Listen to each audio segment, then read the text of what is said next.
मैं इसलिए दिखा रहा हूँ कि लोग क्या होते हैं बाइकों में आते हैं किसी भी इन्फ्लुएंसर के कि इतना प्रॉफिट, लेकिन उनकी जो कैपिटल है वो कैपिटल बहुत ज़्यादा होती है, इसकी वजह से वो प्रॉफिट वो ज़्यादा दिखता है। और तुम्हारा क्या होता है कि तुम्हारी कैपिटल कम रहती है, इसकी वजह से प्रॉफिट भी आपको परसेंटेज वाइज कम लगेगा। लेकिन इसलिए मैंने क्या किया है, कम अमाउंट का अकाउंट तुमको दिखा रहा हूँ। उसमें सिर्फ 34,000 रुपये हमने इन्वेस्ट किए थे।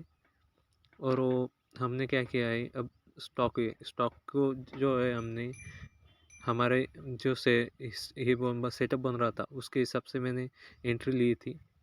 और देखो 2-2.5% अगर इसके जगह 1 लाख होता तो ये 2,600 ऐसे अमाउंट दिखाता। कैसे रहता है परसेंटेज, अरे 1 करोड़ ऐसा लग रहता है, 1 करोड़ होता तो 2,60,000 के आजू बाजू। और ऐसे इन्फ्लुएंसर के बाइकों में मत आओ और क्या करो कि एफ में मत जाओ।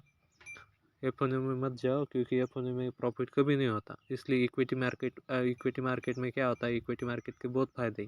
इक्विटी मार्केट में क्या होती है, अपनी कैपिटल जीरो नहीं होती। ऑप्शन में कैसा एक दिन में कि तुमने 10-20 हज़ार कमाए, लेकिन अगले दिन तुम वो पूरे एक करके जाते हो, पूरे मार्केट को देके जाते हैं। क्या होता है तुम्हारे मन में, वो कोई भी हो उसके मन में वो लालच आ जाती है। इसलिए मैं देखा था तुमने हमने एंट्री कैसे ली, सिर्फ चार्ट को तुमको समझाने के लिए। अब हम प्रॉफिट बुकिंग कैसे करेंगे तुम्हें आगे आने वाली वीडियो में दिखाएंगे। हमने यहाँ पे एंट्री ली थी इस कैंडल के इस पे, और ये हमारा स्टॉप लॉस है।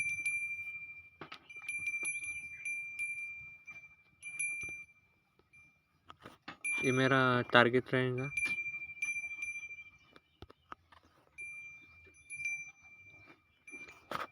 क्या करना है, छोटे छोटे अमाउंट में रिस्क लेना है। अगर 10 लाख कैपिटल है तो वो हर एक स्टॉक में इक्विटी में 1 लाख कम ज़्यादा करके, जो रिस्क जिसमें ज़्यादा है उसमें कम अमाउंट का इन्वेस्टमेंट डालना है।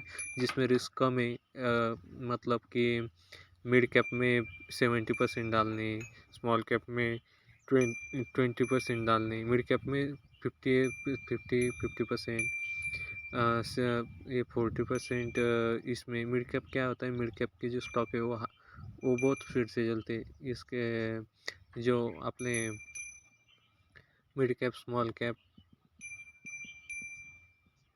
ये दोनों जो लिक्विडिटी इसमें बहुत ज़्यादा है, लेकिन स्मॉल कैप में मिड कैप से थोड़ी कम अमाउंट इन्वेस्ट करना। स्मॉल कैप का कैसा रहता है, बहुत जल्दी मूवमेंट दे जाती है, नहीं तो बहुत जल्दी मूवमेंट कम हो जाती है। उसमें क्या होता है, नए आने वाले जो लोग होते हैं वो उसमें ट्रैप हो जाते हैं। मार्केट का क्या है, मार्केट क्या करती है, करेक्शन वाइज करेक्शन रहती। आप हमको क्या करना रहता है कि जो बड़े अमाउंट है, बड़े अमाउंट के प्लेयर हमारे वो 10-20 लाख से कुछ नहीं होता। मार्केट को चलाने वाले प्लेयर के पास हज़ारों करोड़ों 2,000 करोड़ इतने पैसे, वो क्या उनको 5-10% भी निकले तो निकल जाते हैं। फिर करेक्शन होता है, फिर बाइंग होती है।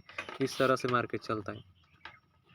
और चैनल को सब्सक्राइब करें और बेल आइकन को ज़रूर डालें, क्योंकि मैं आने वाले दिनों में कुछ सीरीज़ लेके आ रहा हूँ, बिगिनर से ज़्यादा लेके एडवांस तक। तो चैनल को ज़रूर सब्सक्राइब करें।